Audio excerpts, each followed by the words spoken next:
For our Canadian lifters, pure passion, real results, what you put in your body should matter. Pure Vita Labs PVL supplements are clean, tested, and approved, powering athletes for over 25 years. They also power the KOTL podcast. You could trust PVL. Use code KOTL15 for partnership pricing at PVL.com. So I was just saying, it's been a hot minute. I saw you super duper briefly at PA Nats right before I went on the commentary, and I was like, shit, holy shit. I like out of the corner of my eye, I see somebody approaching me, and I'm about to go live, and I was like, holy shit, it's Austin. I didn't see you again, so I'm glad you came and said hi, because freaking like it's crazy when you're at PA, like when you're doing a competition. Yeah, I haven't seen you in person. I think that was the first time we saw each other in person because I was supposed to go to Worlds, but then COVID happened and then it messed up everything and then the split. So that was good. It was good seeing you though. I don't know what we did after that, but we had to go somewhere because I came with a few people and then USAPO came and drug tested them and then we saw the meet was done and after Heather got done, we just left and did something. So that was a good meet though. That was my first PLA meet. They run pretty good meets. That one in particular, yeah, it was yeah, frick, man, it's crazy. I hadn't seen you in real life. It's crazy when you, because obviously we done podcasts together. You see each other on like social media all the time. So sometimes when you see someone in real life, not until later did I realize that brief 2 seconds is the only 2 seconds I've ever seen Austin in real life. How Yep. crazy is that, man? It's crazy because it doesn't seem like it. Like once you see people, it's like you know them a little bit after you talk a while, and then it's like we've talked on podcasts multiple times, so it's like we DMs. know each other to a good extent, but instead of like, oh, we haven't really like physically laid eyes on each other and been I in each know. other's presence. It's so wild. And what a freaking crazy trip, man. Like the last couple years for you. I mean, Mhm. it's been I mean, obviously we'll get into it, but it's been a road like the waves come up and down, man, and you just ride the waves. You know, Just you've right. That's all you can do, man. that's all you do is ride the waves. And when it's high time, you celebrate because it's not always high time. You know how life is, man. You're a young man too, and you've already been up, down, all around. You've been doing this. So I've been reading your stories because you're answering questions Mhm. here. You've been doing this since 2000, since 2012. Yeah, That's insane, man. yeah. Since I was 13 years old, yeah. They're missing a lot in your open powerlifting. Yeah, I guess they couldn't find the Mississippi stuff because the Mississippi doesn't put anything online for powerlifting. Honestly, Uh, like I have a few papers here and there. Like I just dropped by my mom's place like probably like 2 months ago, and she had like sheets of my competition when I was like 13 years old, and it's like I was totaling like barely 1,000 pounds. dude, still, dude, that's totally 1,000 pounds. Like so you've been doing this forever. Like your whole, Mhm. like people talk about the sports they did as a kid. For you, it's powerlifting. Yep. How how did you find powerlifting? So actually, it was just like we had it as a school sport and it was equipped, so it was like all together. No one really knew what Raw was anyway, I guess back then, because I think Raw was just getting started around that time anyway. Like it wasn't like a Just known yeah, thing. yeah. And one of my friends was bragging, and he was like, "We're in like what seventh, eighth grade. So like I said, I'm 13, so I'm not even in high school yet." And he's like, "I'm on the high school powerlifting team," and I'm like, "Well, like." I want to be on a high school team. Like if you're on it, like you can't be that hard.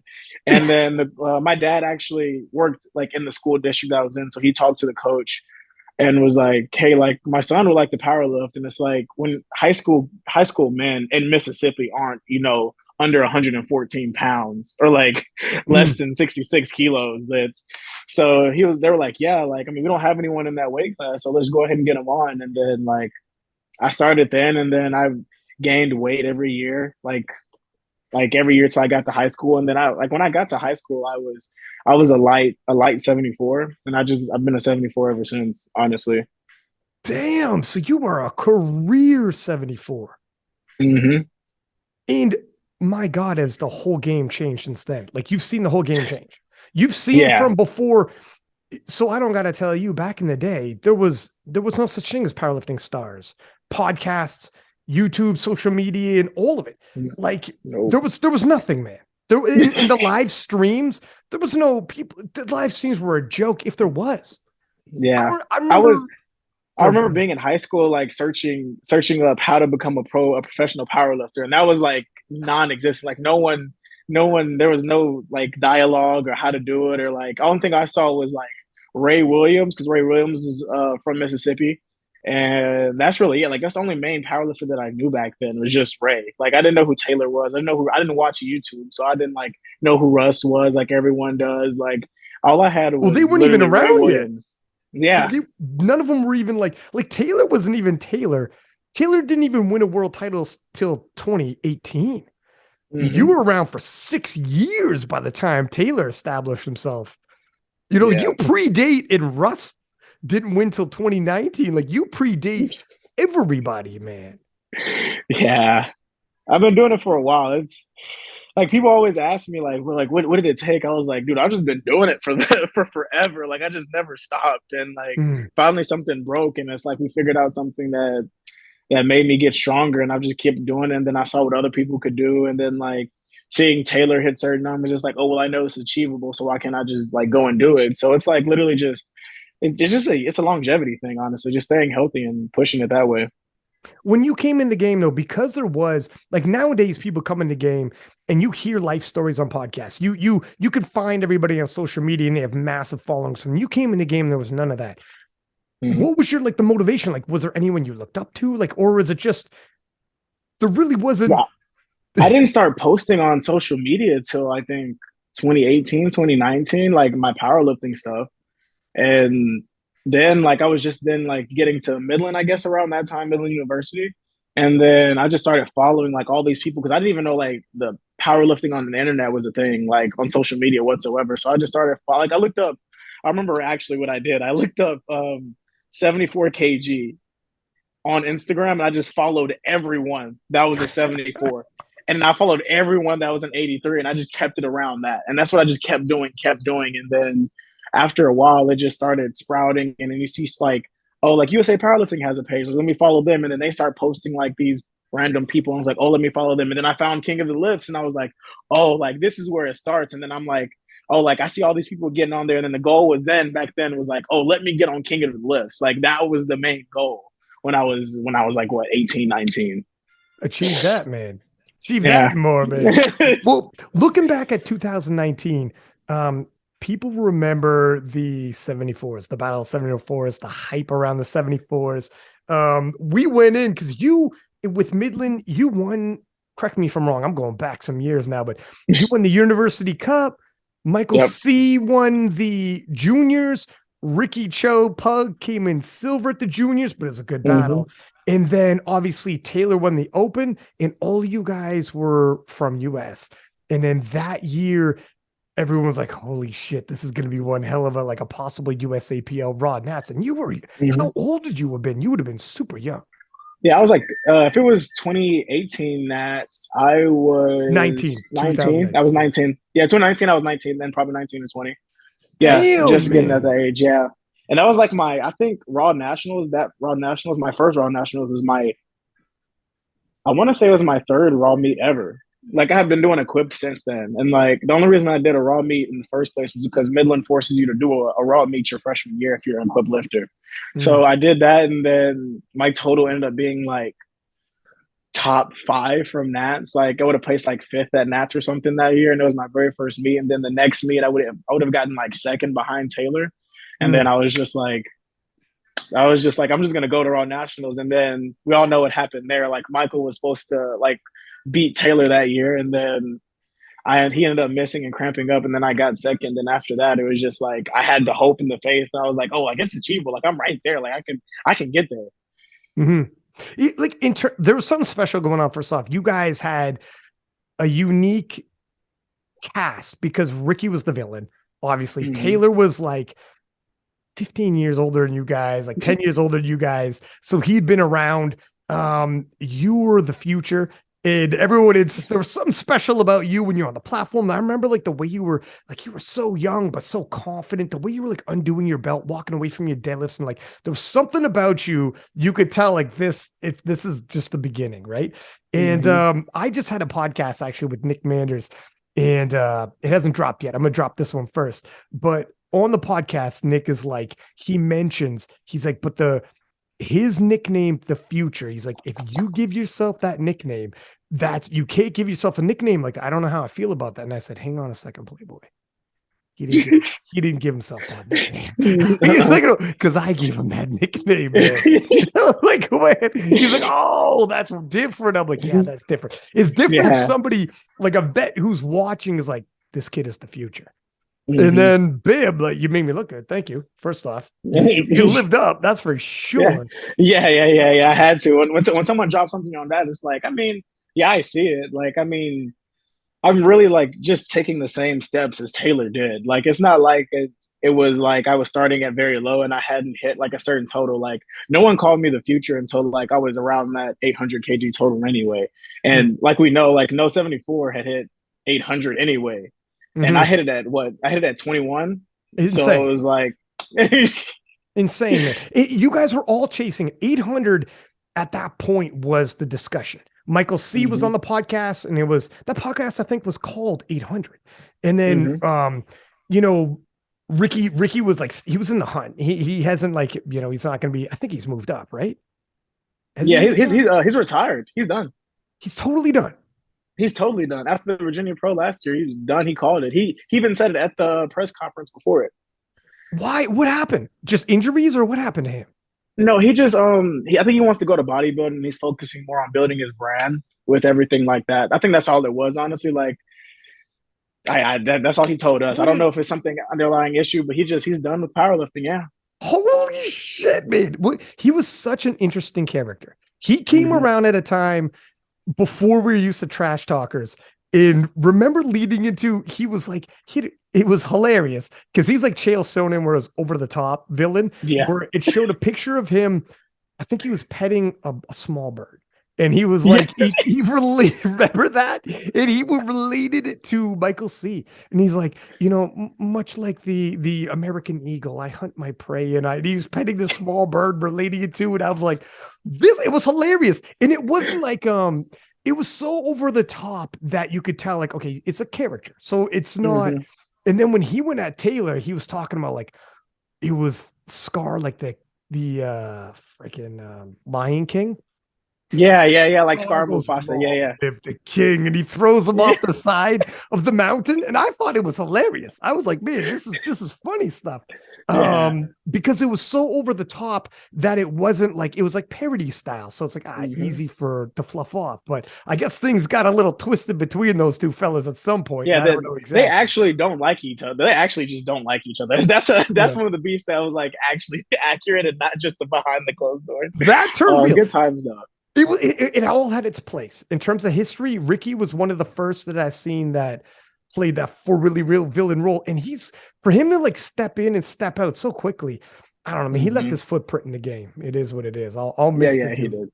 But yeah, that was a special time period. And you hit 800 kilos first of all of the rising stars. Like obviously Taylor ended up doing like 812 and a half, but you of the young guns establishing yourself hit 800 kilos first. And what happened because that was 2020. And what happened after that? I had the hernia. They had the hernia right after that. Like it was probably 4 months after that, because we had finished that meet. And then I think we went to the Virginia Pro at the end of that year. No, actually the Pro Series hadn't started yet. Yeah, I was building up for the Arnold because it was going to be my first time competing at the Arnold actually. And had an amazing training. I had hit 300 kilos in training again. I was benching 180 plus. So like I think I was benching 185 consistently, like week to week. And then I was deadlifting pretty decent, probably right around the 270, not 270, around 300, 317 and a half, around that area. And then the week I squat 300, that Friday when I had secondary squat day, I busted a hernia. And Joe was like, and I literally called Joe. I remember calling him after I got out of the hospital because they had to give me like drugs because I was in so much pain. I was like, Joe, you're gonna be mad. He's like, what happened? I was like, dude, I just had a hernia. And he was like, oh my God. It was the best block I had ever had in powerlifting. And then just like, not even on a day that I pushed it hard. Like I had hit like, I think a top set of bench that day before. And it was probably like 170. And then I had back downs and then for squat, and it just happened. I didn't even squat. Like I literally unracked it and it just popped. Right, dude. And What? Like and that's it scary. yeah, it was like a freak injury. Like Joe was like, there was like nothing we could have done. And the doctor honestly said that it was like it was just the straw that broke the camel's back, honestly. Like there was nothing that like pushed it. It was just that time and it just happened. It'd been tearing all my life. Because it wasn't like a sports hernia, it was a double inguinal hernia. So like my intestines were tearing since birth and it finally just popped out, honestly. Like Explain that a little bit because I'm not overly familiar. Like I know the muscles, it just like pokes right through the muscles. But mhm. what's the difference between a sports hernia and the hernia you got? So when I was TMI for a lot of people while they're listening. So when I was a baby, you know, when men their testicles drop through a tube whenever they're born and stuff like that right after birth, that tube closes like after the testicle drops, and mine did not close all the way, and it's actually a my dad had the same thing, but they fixed it when he was a child. So it's what is it called? What's the word for it? It runs in the family. I can't think of the word right now. But yeah, so that happened, and so basically, literally since been birth, it's been tearing. That tube's been tearing, and then finally the intestines just popped out of that muscle tissue, and that's what happened on the day. And then I got surgery on it. They just put mesh in it, honestly, to fill it Mm, up. So like, and then your skin just forms becomes around the part of mesh. yeah. Yeah, and so like I'm fine right now. He told me like not to push it the first month, first few months, and then he was like, I guess he didn't know how strong I was, and then he like after a month he was like, all right, you can do like 50% of what you were doing, and everyone was like, bro, 50% of what you're doing That's that's not still a gonna be a natural lot, human man. thing. Yeah. Yeah. And so everyone was like, you really just like just take it slow, like take it slower. And I'm like, well, he told me I could do 50%, so I'm just gonna do 50%. Like the doctor that I had also was like, he worked with a lot of athletes anyway. He wasn't just like a random doctor that I was an outlier or something like that. Like he usually worked with athletes and stuff like that and professional athletes. So yeah, he got me right and he was just like, take a little bit, start off slow. And then I went back like a month later after that and he was like, go up to 75%. Then after that, I had one more meeting with him and he was just like, well, honestly, the mesh is formed. He did like the little ultrasound on me. He was like, the mesh is formed around the skin's formed around the mesh. You're good. He was like, if it pops again. And that's really it. One thing he did tell me though, if I would have started lifting like right after that month out, and I would have busted that mesh again, I wouldn't have been able to lift ever again. That's what scared me. Yeah. He Yo, was just like, "You're that's done. Like you're done. Like there's like you can't lift anything ever again. Like you trying to pick up 50 pounds off the ground is done."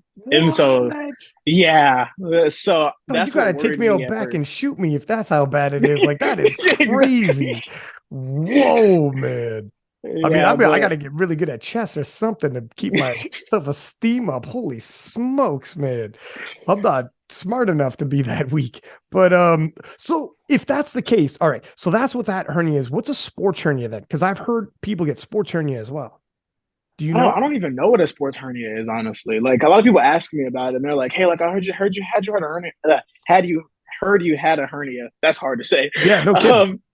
Um, and I was like, "Well, what kind of hernia do you have?" And they're like, "Oh, I have a sports hernia." And I was like, "Yeah, dude, that's totally different from what I That's have." Like, lightweight. I like, yeah, I don't, yeah, like, bro, because people still lift with sports hernias apparently. A little bit. It depends. Like, Probably it depends on severity, but you can, yeah, work through them a little. yeah, with mine was done for. Like, I had like a bulge that's probably like, it was probably like this wide on my stomach, and then probably like that far out like abrased from me. So like Damn. I was done. Like I couldn't even get out of the car by myself. Like I was laying down. Someone had to help me sit up to get in the car to go to the hospital and stuff. Like I was bad. I had to have surgery. There was no like I could have just lifted through it. But I've seen people with sports hernias there where it's like it's out and they just have it and it's literally just like on their stomach or something or on their abdomen and they're still lifting fine with it or something like that. Totally different thing. Totally different thing. Am I making this up or did Taylor have a sports hernia or do you have a sports something else? I think he had a I think he had something else. I think it Like a wasn't stress a like a fracture or something, or I can't I think it remember. was like there's another type of like hernia too that's not just like from something else. I know a lot of people, it's like sometimes it's like on the back of it too, and not as the front. But I think he had one of those, Mm. something like that. I think you're right though. I mean, you fellas at 163 pounds, 74 kilos, what you're doing is insane. Like the human body, well, you guys are you guys are the outliers of the outliers. What you're asking your Yeah. body is insane. And you're a young man. How is it held up? Because obviously you hit that 800 kilos in 2020 and like you're back and then some now, but you had mentioned it in your stories as well. Someone asked about like, have you dealt with plateaus and just like dealt Oh, with it in general? And you're like, my friend, I had a plateau for 3 years. You're like, where you been? You're like it's been a minute. I've dealt with adversity.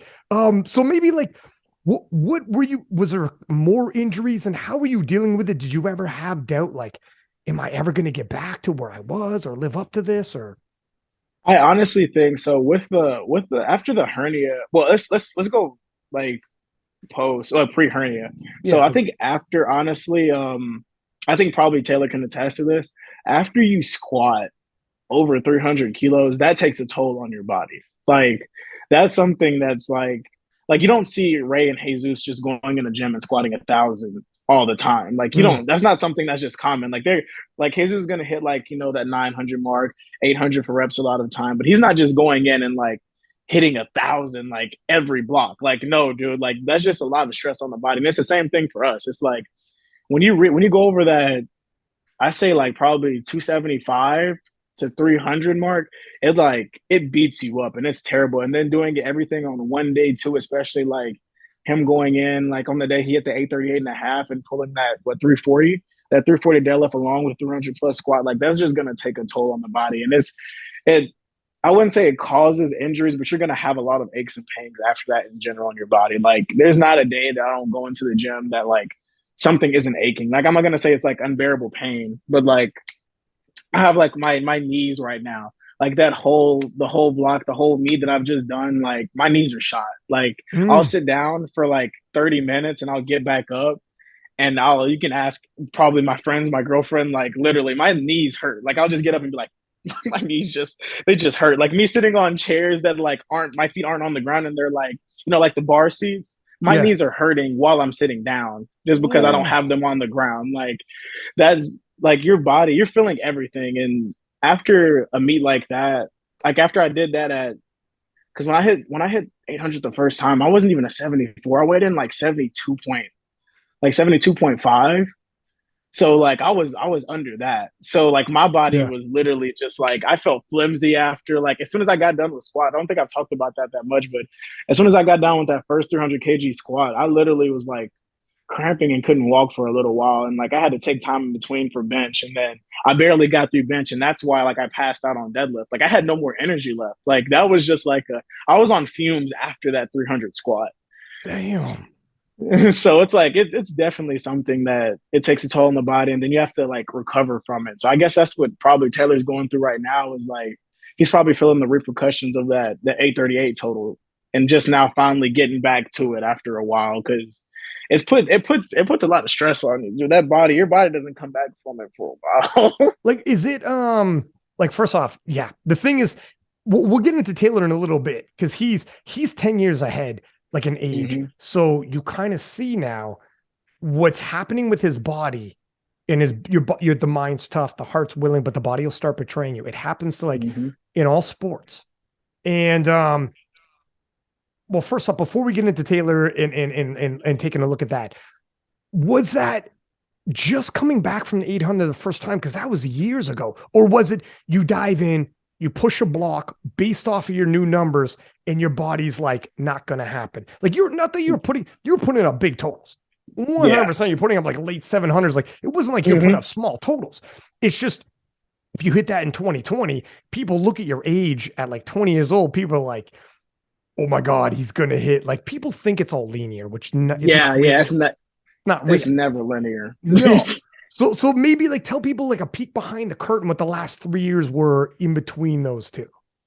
Yeah, so in between that, so you think that like I think we talked about like I was like, oh yeah, like I'm pretty sure I can put on some more on the total and stuff like that. But then it's like you go in and then you have a hernia. You have a hernia after that, and it's like a rebuild. It's literally just like you have to go back and start all the way back over. And so me, I had the drive to like get back going, get it back going, and then nothing would break. Honestly, like I wasn't as confident in squats anymore. So like everyone knows I had problems with depth. Like I just wasn't hitting depth because I wasn't as confident going down into that hole. Like I would just try to literally barely hit below parallel and just come back up and just like call it there, so I wouldn't be putting as much stress on the body. And then um, I need a lot of bench volume to bench, and so like taking off 2 or 3 months and then not benching at all. Basically, I restarted my bench all the way. Mm. And then people already know this too that keep up, but I sucked at deadlifting anyway. Like deadlifting, I would just go out there and pull it. Like there was no form to it. There was no, oh well, let me set my feet this way or like let me pull slack. Like no, I was just going out there and I was muscling the weight up. Like I'll go back and watch it now, and I am disgusted by my deadlift in the past 3 years. Like it's Really? bad. Yeah. So I didn't realize that I really needed to do certain things, and Joe really helped me a lot when it came to like form things and getting technique in check. Because for a while, I would say like after 800, like it honestly got to my head a little bit, and I was like, honestly, like there's no one that's really that close besides Taylor, and it's like yeah, like Taylor had already like we'd already had nationals at that point. He had already totaled 838, and I was just like, I mean, but still though, like I still have the 800, so it's like I really have to do like that much. Like I don't have to fix that much, fix this, and I got kind of comfortable. And then coming back, and it was just like I see all these other people that are getting stronger too, and I'm just like, well, like there's other people that are benching 200 now, and I'm not even benching. You already know that was like my weak link, and I was Right. like, I'm not Your even bench has come a benching long like way though, 180. man. Your bench Yeah, has yeah. really come a long way, man. Yeah, I went from benching like barely 275, 280s consistently, and now I'm benching like I said 280. Whew, what am I talking about? 180, 170, 180. And now I'm benching like the 190s, the 200s. Like that's easy now. Like me and Joe were talking like 195 to 200 is like that's play weight now. But yeah, it's just when you plateau and it's like you have all these things and you have some aches and pains here and there, and it's like it's literally a mental game, like you said. It's like the mind, and like the mind is a dangerous thing, dude. It's Mm. like you get down, and especially we have social media now, and you see all these people doing crazy numbers, and picture like me just had a hernia. I've been in bed for 2 months, 3 months, and you see all these people getting better, and it's like it gets discouraging, and then you start thinking it's like, dang, like, can I get back to that? Like, Mm. is it like, am I good enough to get it? Like, was it just like the in the moment? Am I done? Like, you get all those thoughts all the time, especially when you aren't touching a barbell, you aren't going into the gym, you're just sitting in the bed, and people are just telling you to rest, and it's like, oh, like you'll be fine, but you don't know if you'll be fine. Like, Yeah. you don't know what's going on. You see, like I look and I get on my phone and I see Taylor over here and he's doing this and he's winning that, and then you have these other kids like I'll name drop like Joe Bornstein, like deadlifting over 320, 325, and he's like 19. And then you have like another guy like Anas that's benching 200, 205, 205 and a half. And it's like, oh my gosh, I'm still like, I haven't even squatted yet. And all these people are doing these crazy things. And it's like, it is motivating for sure, like to get back where you were, but it's still demoralizing to be like, well, like I don't have anything, you know? It's So like I would say the hardest part was like the mental comeback. it's it's like because you and Taylor were so close, 12 Mm-hmm. and a half kilos away. And then he goes on, does a 38.5. And then and you're like injured. And then you look back and you see Joe, who's the new kid, 19 years old, and he's getting hype that you had previously when you were 19. And you're like, you see where you were? There's a kid who represents what they were talking about you like that when you were that age. And then you see where Taylor's gone. You're like, I was pacing right behind him. We were pacing Mm-hmm. right there. And I could see where you'd be like, frick, man. You could start playing mind games with yourself and start Yeah. being like, and then people start talking and chattering. Like, is he ever going to live up to that potential? You know, Mm-hmm. it's been a long winding road, man, 3 years. Yeah. It's been long. I want to say like I definitely appreciate all the help I've had, especially from Joe. Like Joe's helped me a lot. Friends, family, they kept me in it. Like, dude, like you just have to keep trying. Like that's honestly what kept me in it. Like, because after a while, like before my first meet back from the hernia, I honestly told Joe I wanted to quit like powerlifting. I was like, Oh, I'm wow. done. I was mad. I was pissed. Like it was one day I had failed like my last two squats leading into the meet. I had failed my last deadlift leading into that meet, which is like almost a year ago now. And I was just like, I was done. Like I literally called him and I was like, dude, like I don't want to do this powerlifting thing anymore. I can't. Like I wanted to be the best at it. That was the whole thing of doing it. It wasn't just like it's not a hobby. Like I know I can be the best at this. Like I want to do that, and I just didn't see myself being the best at it. And I wanted to just give up. I was ready to throw in the towel. And then let's just get through this meet. Like maybe it was just like one of those preps where like everything goes terrible, but then we have a pretty good outcome. And it was a good outcome. Like I totaled 790. That was Yeah, a really good that's total coming back really right good. off of my injury, like right off of a hernia less than a year after a hernia. It's like you can't really be upset with the 790 total. And then like I had dots the most in the USAPL that year already. So it was like it was a good comeback, and that's what kept me in it, honestly. But I was ready to throw it in. I was ready to be Whoa, well, good thing you didn't, obviously. done. Yeah. And when did you really start? Because you hit I got the open powerlifting up. So okay. So you went equipped, came back, Raw Nats 2021, hit 770, 780, and then there's the 790 in 2022. So is that really when you started gaining back the steam? And now you're like, okay, now we're getting close. It's not quite the 800 Mhm. you had, but you're like, when did your confidence start coming back where you're like, I can be top dog? It started coming back a little bit before Virginia Pro. Because I was everything was starting to click a little bit. I was gaining more confidence on squat. The depth really wasn't there, like I said before. But we figured out bench though, which was really good. So I was benching consistently, and like one of my friends was like, "Let's see who can bench 200 kilos first." And so like I was going back and forth with that, so that was really good, helping me on the side. And then honestly, like I felt like myself a little bit again. Like I didn't feel as strong, but I still felt like more of myself, which is really good from past blocks. And then I guess the Virginia Pro, and then I cut too much. Like I was gaining weight. That was the thing. I was pretty heavily going into the Virginia Pro. Oh, Like wow. I was probably like 70. I was probably like 78, Oh, 77, 78. whoa. Yeah, and then I was like, I'm just gonna cut. And we did a gut cut, and that was the first time because I don't usually cut at all, and that was the first cut I ever did. And I started cramping up on squat warm ups in the Because weight room. you weighed light. Did you? I guess you cut more than you thought. Like Yeah, it just I went cut sideways on way more you. than I thought. Yeah, yeah, Yeah, yeah. and so Great. yeah, so about that meet, like I never made a meet recap about that. People still clown me for it about to this day. They're like, bro, like you had all that hype going into it, like you had the highest dots, and then you don't even post a meet recap. Like what's going on? And I was like, so basically, I cut weight. I was really over, cut a lot of weight, cut too much weight. I started cramping up on my last squat. I didn't even tell Joe about it. I felt it, and I was like, "Oh, this is not going to be good." And I'm like, "Let me just down water. I'll be fine." Um, was worried about depth because everyone was talking about how I wasn't hitting depth, and so that was like a linger in my mind. And then I saw Eric Lapointe actually bomb out.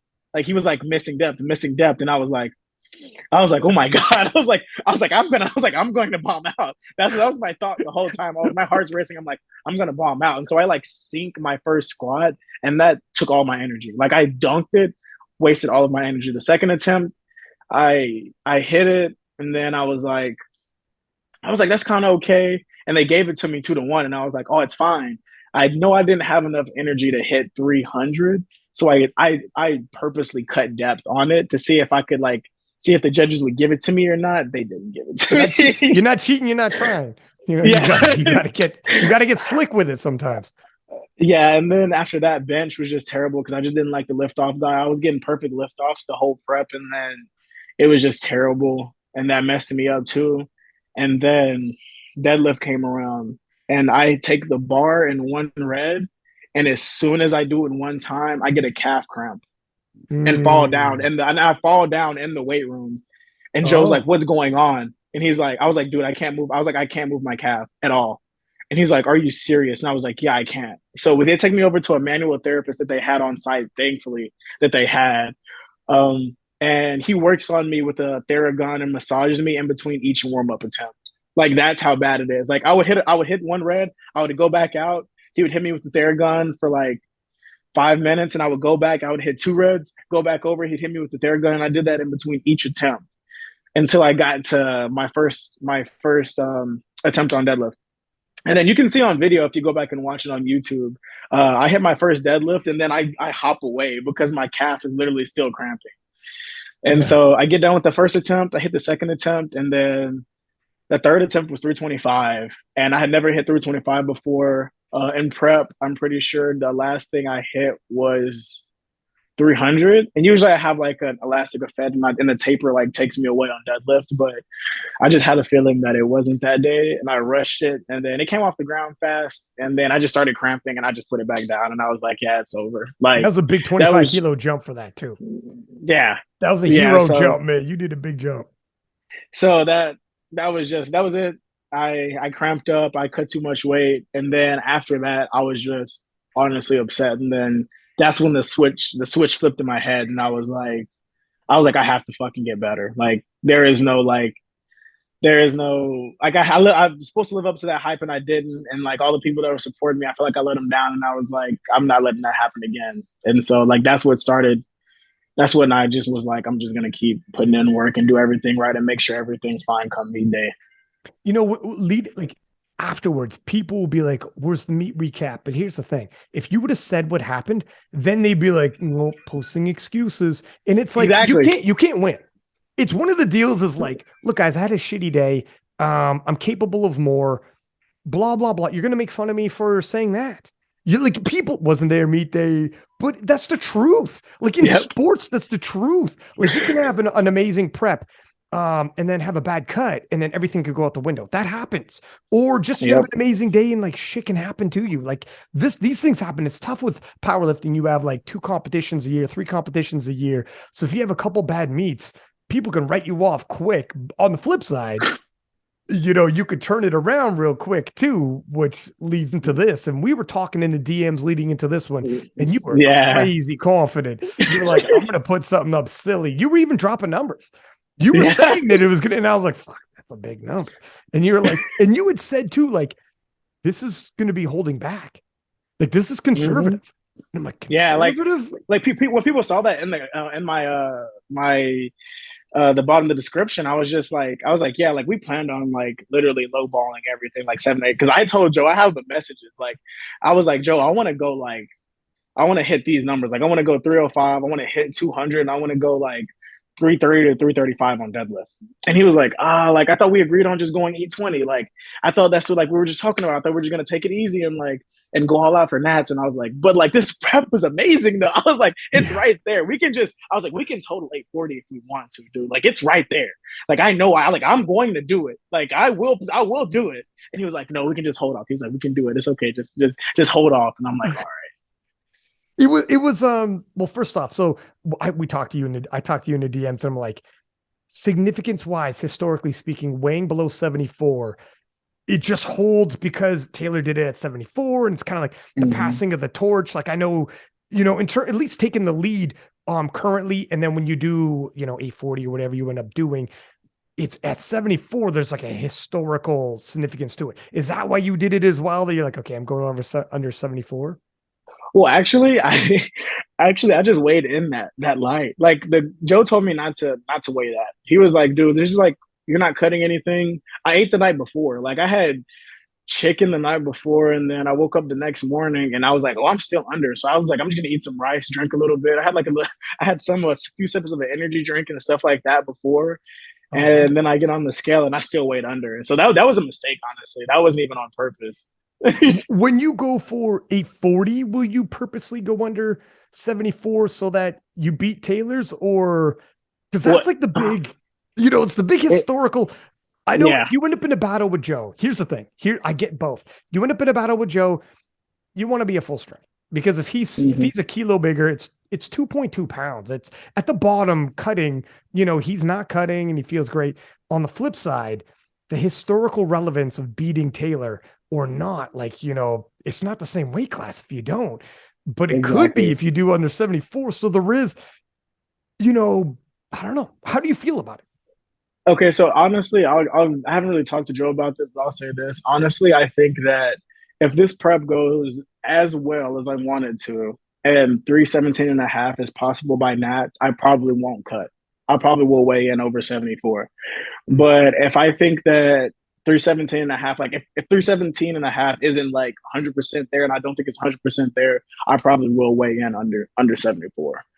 But I'd rather have 317.5 squat and be the first person to do it like under 75 body weight Yeah. than have that oh, I beat Taylor under his weight type thing. Because I mean, I feel like I could always just go switch over to IPF and then go 74, take 838.5 there, and it's still less than my biggest total. As long as I beat that at the lower weight class, I guess that's all that matters. That's true. But You have the gift of time. yeah, I really want that. I really want that 317.5. That's like a dream goal because Jamar's already done it at 83, and for me to do it at 75 would be like It's crazy. insane. It's absolute. You'd be the lightest man to hit 700 pounds, and everyone remembers a first.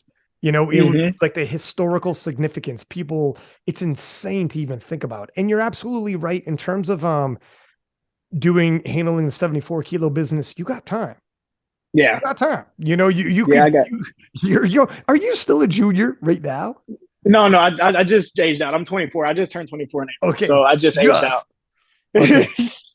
Like, man, it's crazy how young you are and like how much you've already done. So yeah, you got so much time. It's crazy. Um, yeah. So that's the major goals then. And you still want, so what are you looking at this USAPL? Is Joe close enough to you? Do you think, or do you think you're kind of not yet? Uh, to be honest, I feel like 2021 Taylor. Honestly, it's like you think you're close, but you're not close. Like me, Joe Stanek is always like, he's like, oh, like we kind of have to worry about Joe, and I'm like, I mean, I don't think so. Like my squad is like what 20-30 kilos over him. Even if I miss my last squat, I should still be fine. Like he kind of benches the same thing, but he hasn't benched I think over 190 in comp yet. If you can check me on that. I don't know if he has yet, but the only Yeah. thing that's really higher is his deadlift. But I feel like we're gonna probably deadlift the same thing at Nats. So Yeah. that's You're right. I got it up. He's bench 187.5. Deadlift is 340. He's got a monster deadlift, yeah, but squat considerably less than yours. Like you're yeah. gonna have, yeah, you're gonna make him And the load up thing on that last dead. and the thing is he can't miss. Like if he misses one, he's done. I can miss one and still kind of be fine. But if he misses like one squat, one bench or anything, then it's like that just knocks him off. So So that's the only thing with him. looking at it, because when I pull up also the dots, you were currently resting at eighth overall all time. Mm-hmm. What is the major goals then in terms of do you want to become the number one in USAPL? Obviously, Bob hit like last year was number one. What's the goal there? Are you going to be the king? Because after you hit 825, everybody's seen you're throwing the crown on the head. And that was first off, that was money. That was gold. It made some I knew you amazing would like clips. that. Dude, I freaking loved that.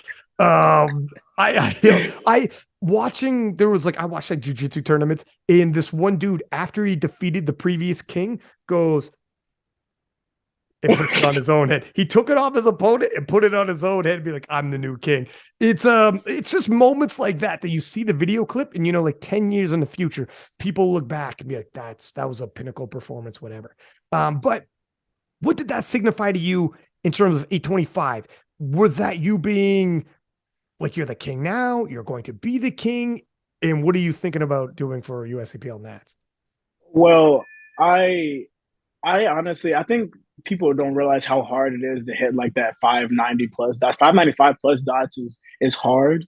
And then for me to do it at like RP 7 or 8, like I just think that's like it's inevitable at this point. I can't believe I just said that.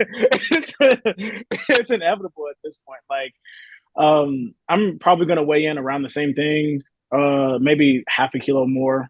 barely. And then we're going like everyone knows we're gonna go for over 838. Like I'm not gonna act like like I might try to do it. Like no, like Yeah. I'm going to try to do it, and I'm going to do it. It's just that I think that overall I do want to be the number one 74, 75. Yeah, that's the goal. But like Taylor is like I think he's number one right now overall. Like on every single formula except Wilkes, actually. The only formula Mm-hmm. he's number one dots, number one good lift points the IPF does. Jesus just recently bumped him on Wilkes. This is number one all Yeah, time. But so your goal is I number one, want I want all of it. yeah, Yeah, I just want all of it. yeah.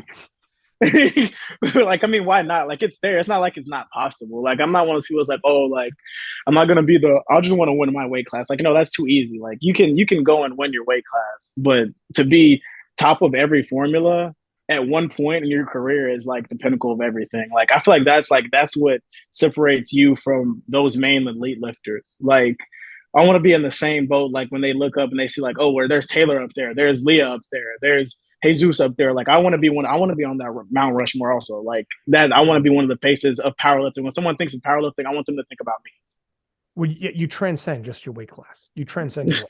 And when they look at it, like at the one point when Taylor did his one performance of 2021, and it was like, use whatever formula you want. Right? When you say that, which one do you want? Use it. That's enough said. me. Right? Exactly. You become the guy. You are right there. If you hit what you want to hit, that should just about do it. Now, who do you think is the biggest threat? If we say we'll look at it in seasons, we'll say for 2023, who do you think is the biggest threat in terms of stopping you from your goal because they're going to push some crazy dots? Okay. I think it's not fair because Ashton and Bob have each other to compete against like that, and they're in the same federation too. That's not fair to me because I'm comparing to Taylor over there. And it's like, yeah, they're in the same weight class. So it's like if you go to Nats and they're in the same weight class and they're competing against each other, of course they're gonna push each other to the max, and that's gonna boost the dots that way. So I'm gonna say those two plus, I mean, on the other side, probably Jesus because Yeah. he's just hey big dog. I love Jesus.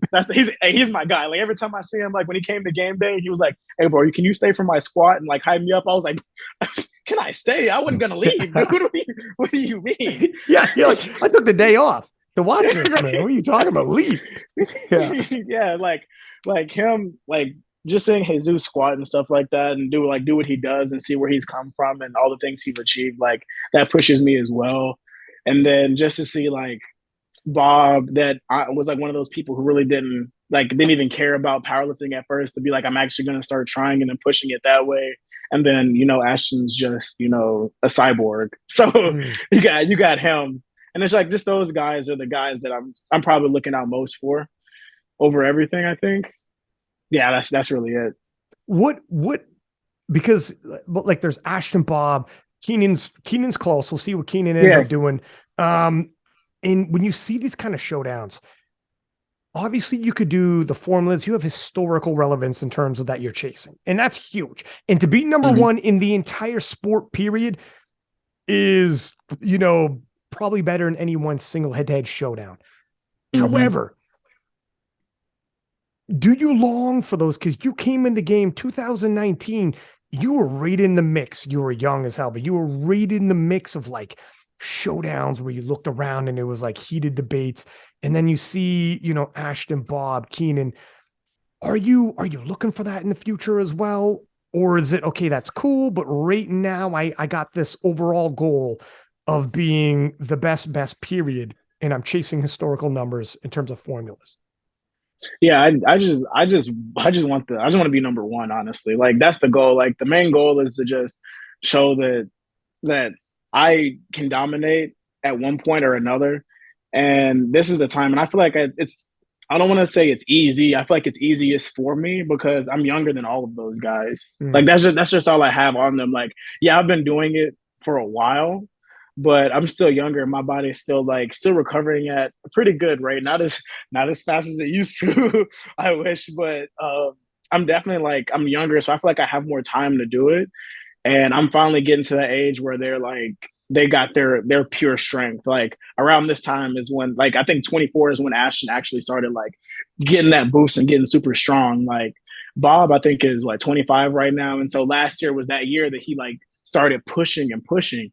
And that's what made him. And so I think like right now is like my time to do what I can do and push those limits and just keep going. So I feel like for the next probably I'll say 2023 to 2026 is going to be a good time for me. Like I'll have time to like build and hit the numbers that I want to hit, and then I'll be good. Honestly, for a while, I'll be good. Like after I get that number one spot and I have it and I just taste it, I'll be good. As long as I get the highest dots of all time. If someone passes after me, they just pass it. I mean, records are meant to be broken, of course. Right.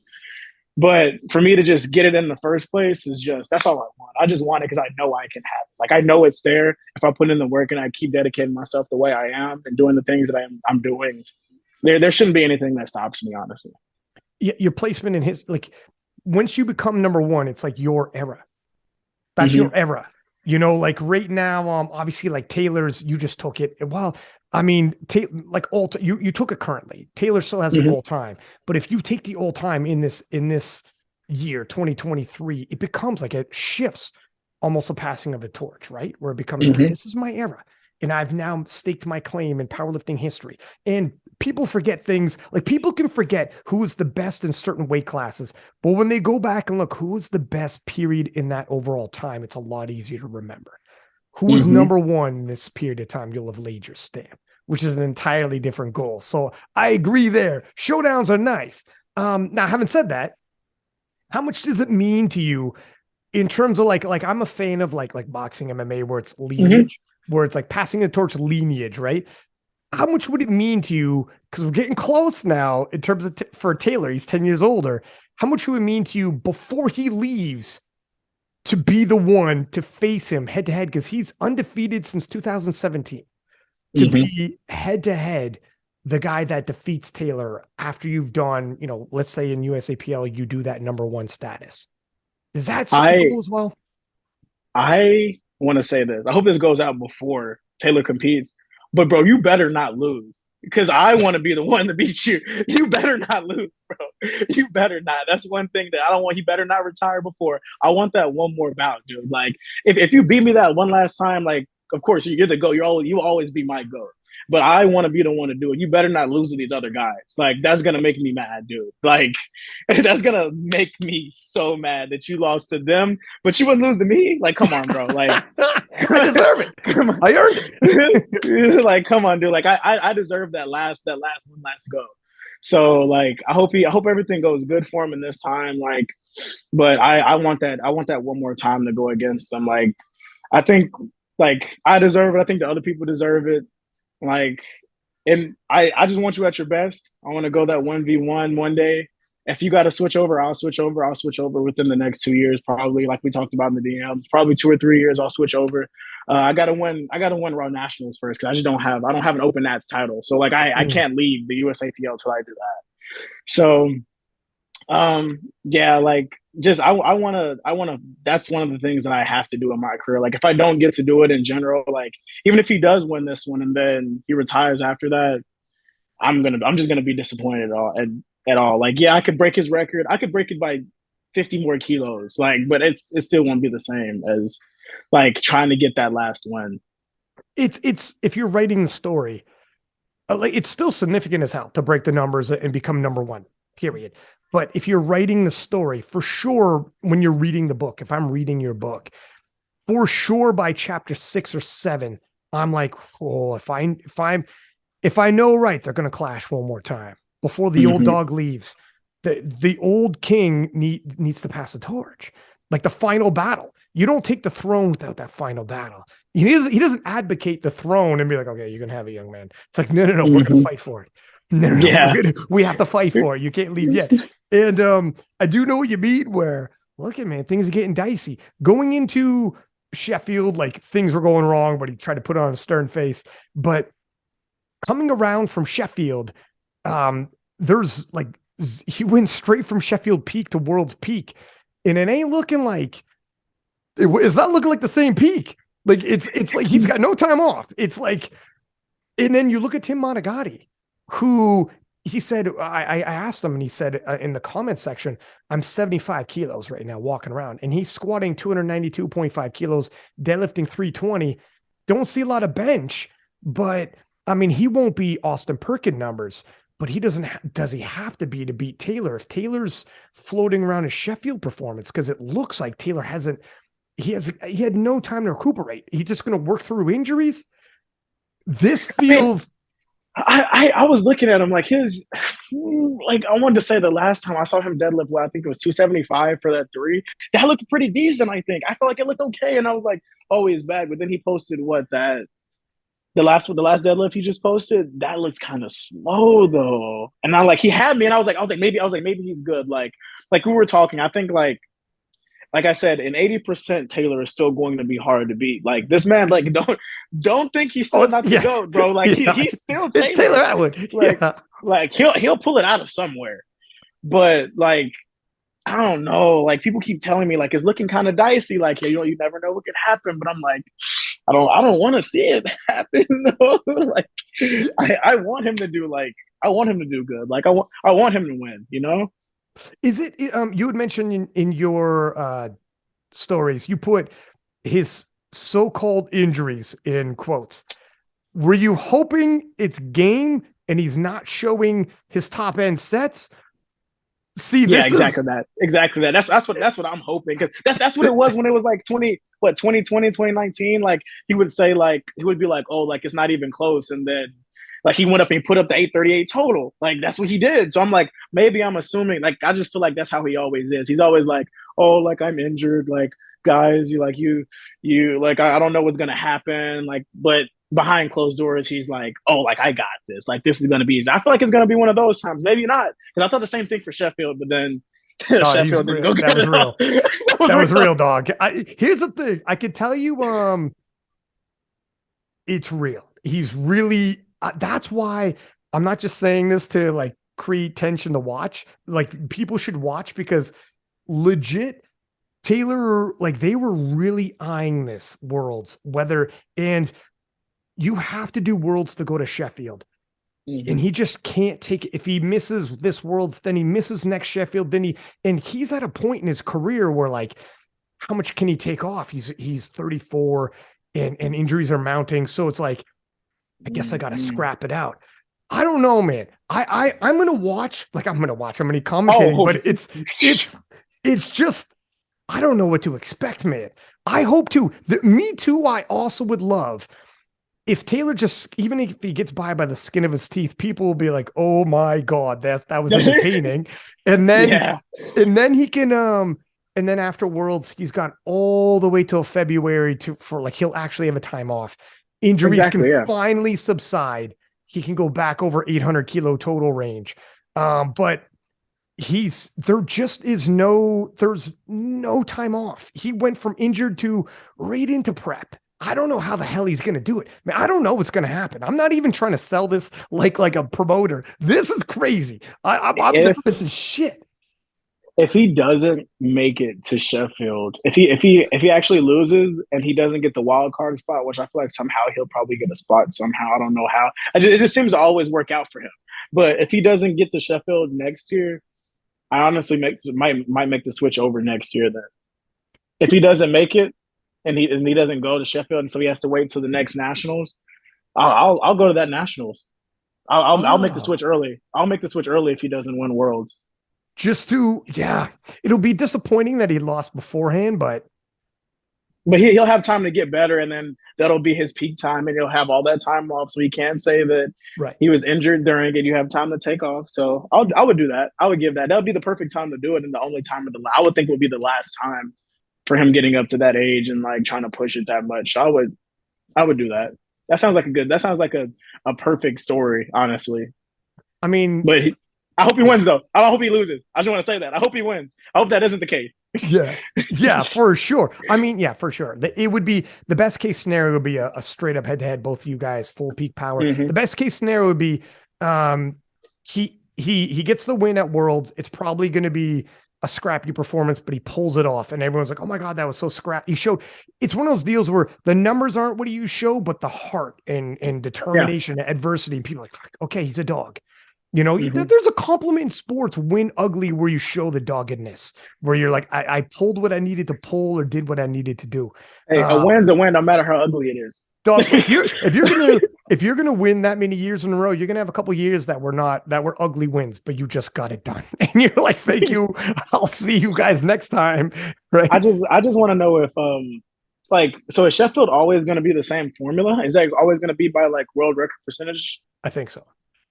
Okay, then if that's the case, then I want to see how it's gonna pan out. Because if they like push it, they're gonna. I feel like they might break the world record total. Well, young man, think about this. Okay, you saw the bag that Jesus got. Like Jesus got a bag. Like he got a bag that like is like someone's salary in a year. He got it in a day because he brought. If you break multiple world records along the way, plus overall, now the 74 kilo world record is 790. Yeah, if that's dog. If you came over, the bag would be beautiful. The bag, you could be like, okay, I will take 790, and we're going. Well, I don't know what you'll be by then. You'll like because it won't be this Sheffield, it'll be the following year. It would be incredible what you would end up pushing. You could end up pushing it. Yeah. So who knows? Like, what are your thoughts on it? Because you had also said, look at your story came at a good point because it loaded up a lot of good questions. But you had mentioned, before you come over, it depended on a few people and a few possible events. What were those few concessions you have before you come over that you want to do or see? So I want to see what the USAPL does with the Pro Series first, because I heard like the Pro Series finale next year should be like a good amount, like not as close to Sheffield, but like pretty decently like within that like 20K plus range probably. That's so nice like bag. Yeah, so if I do that, like that would be nice if I went up and then we won that. So I might continue that next year. But then also it depends on after Raw Nationals if like I'm gonna out these people. I don't care. So some people have told me that Ashton, Bob, and Petrie are probably gonna switch over to IPF. And if they do that, the only other person in the USAPL I would have to just worry about would be like Rondell. Like, and just like having one other person to worry about. I'm not saying I'm just gonna destroy Rondell. I'm not putting that out there, but I'm just saying like just having one person to worry about rather than having 5 people to worry about is a lot easier. So I could like go and then maybe do one more year, and then like if no one breaks any of the like Sheffield, like we said, if no one breaks any world records by then and doesn't get close to it, I can still go after that and I can still get a decently sized bag from that. But it just depends on if like who goes over and who switches over from there, and if Bob and Ashton stay in USAPL, I might just stay over, like go over to the IPF sooner. Like it just depends on stuff like that, honestly, and like what the USAPL does with money wise and how the IPF does things, and if they switch to sumo ban or whatever they're doing. That's not gonna happen. That ain't gonna happen. Don't worry about that. That's not real. Don't worry. Take it from me. That's not gonna happen. But yeah, it depends on stuff like that, honestly. Just like the big hitters and stuff like that. But I mean, I guess on the IPF side, if the big hitters switch, it really won't matter that much because I think it just goes off of world record anyway. So, and your potential for that particular world record and taken for a ride would be freaking insane. Yeah, like it's 840 at 74. That's 50 kilos more, man. Like it's crazy. Like if you switch over, Sheffield's going to be, everyone else will be like, damn, I don't know what they got to do to beat that. 50 kilos is insane. Yeah, like it would be very difficult. That's what me and Joe talk about is switching over. He's like, when are we switching over? And I'm like, I don't know. He's like, I'm just waiting on you to switch over so I can know. And I'm like, I don't. Then Joe's like, then we'll also talk about cutting that bag, huh? Yeah. Like, hey, like what's up with that bag? Though? Yeah, let's have this conversation. But yeah, obviously you got Taylor. So there's also the intriguing part because do you think? How much more do you think Taylor's going?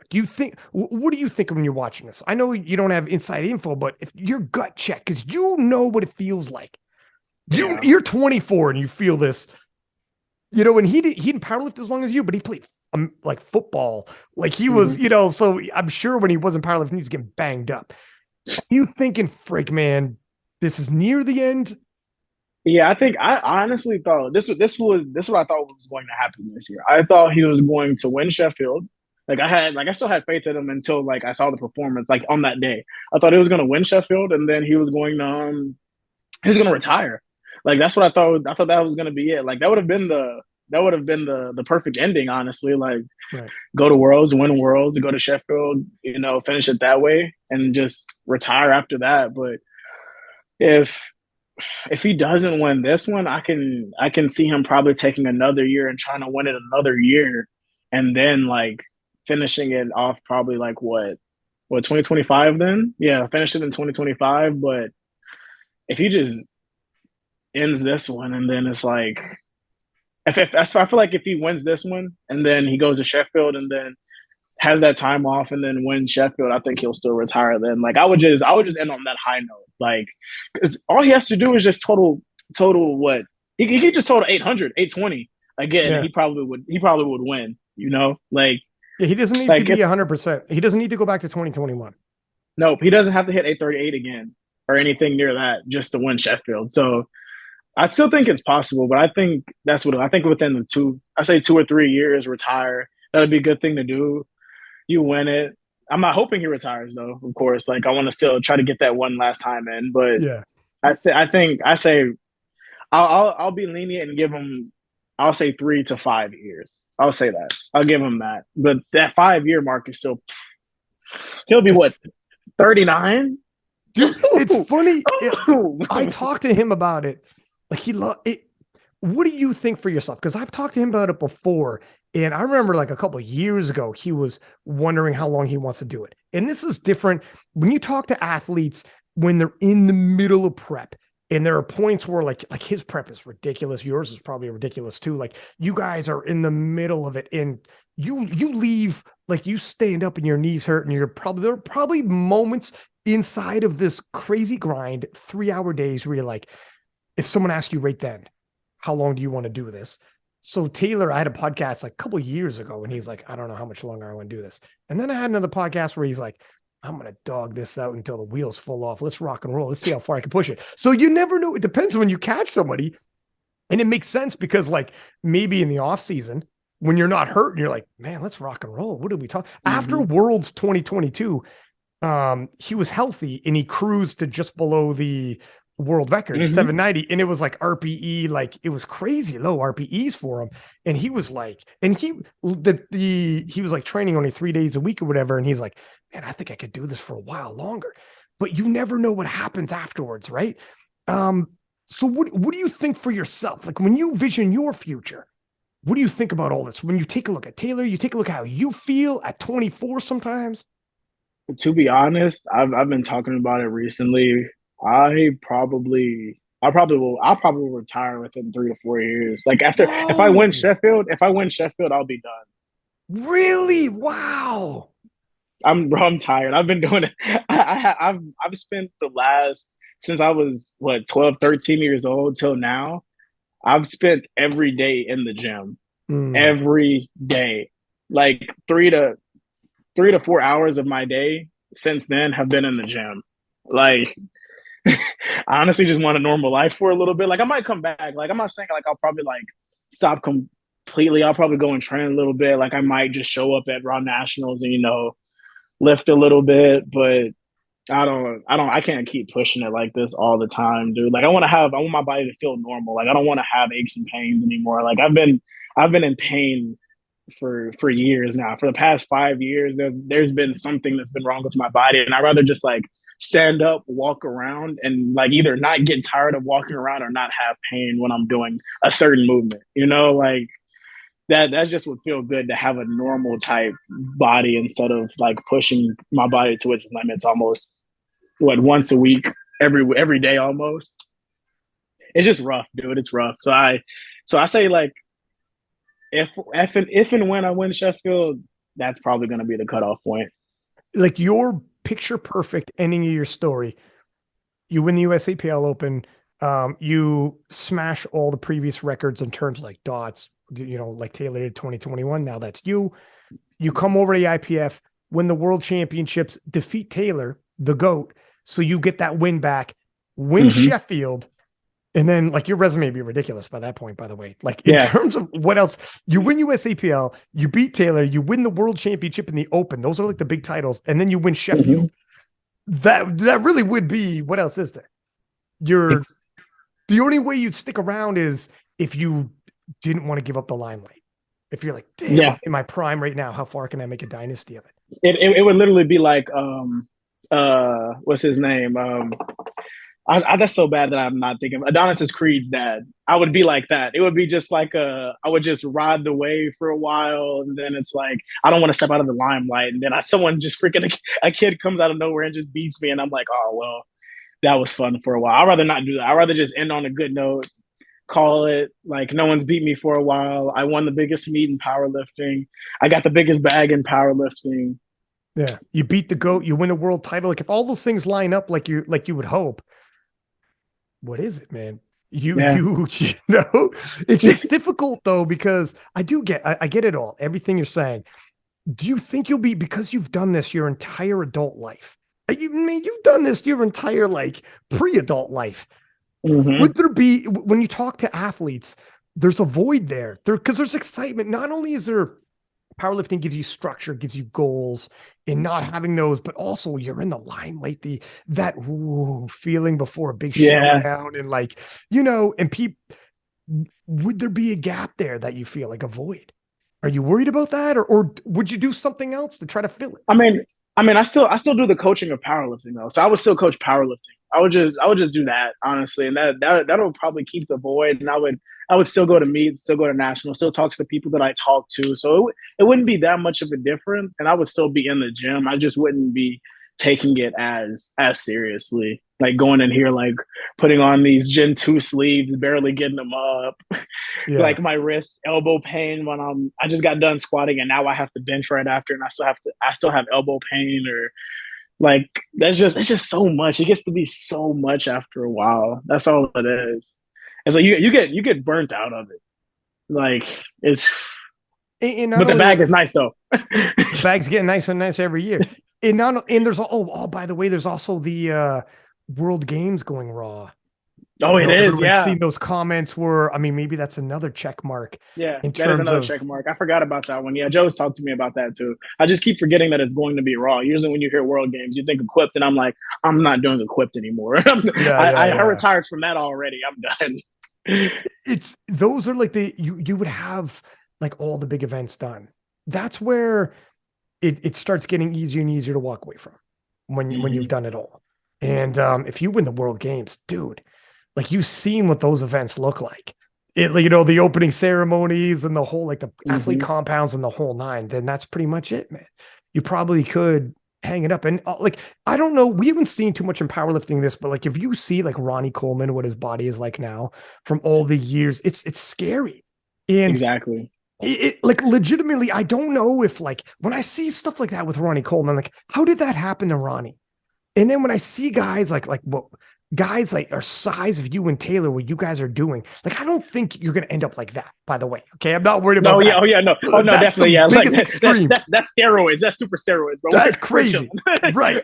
But it is like it does make you think like when people like I'm gonna do this and then walk away while I have that quality of life intact. Sometimes we forget like you guys are pushing to a degree your bodies to a crazy outlier degree that other people just aren't totally wrapping around their heads. And Yeah. there's other opportunities opening up with every Sheffield, with every World Games. Like there's other things that are going to open up for you, like in terms of on camera podcasting or whatever the hell too. You Exactly. want to Like do that. I could do like small meets. Like I would still probably like if someone invited me to go to a meet in a different country like USAPL is doing right now, I would do that. Like I would go over to Brazil, do a meet, like not even total anything crazy. Like just go in, hit some numbers, shake some hands, stuff like that. I would still do things like that. Like that would be fun. But just to take it to the extremes and just push, push, push all the time, that's just so hard to keep doing over and over and over again. Would it matter to you though if like if you don't put it to the extremes and some kid shows up and you're like, I can't lose. I'm not passing the torch. I'm doing an exhibition tour. This is an exhibition tour. This isn't legit. Don't be trying to get a W on me. Like that's the only flip side where you're like, well, who's Yeah, like showing they're up like at this thing? kids are like, oh, like I'm going to this meeting. I just beat Austin Perkins. I'm gonna be like, oh my god, Exactly. like it's like, bro, I'm retired. Yeah, I'm Good retired, man. live. This is fun. Let's not get it twisted. You're not. This is the way it's working. I don't know how I feel about that. It's You know, weird when you're protecting a legacy, almost, right?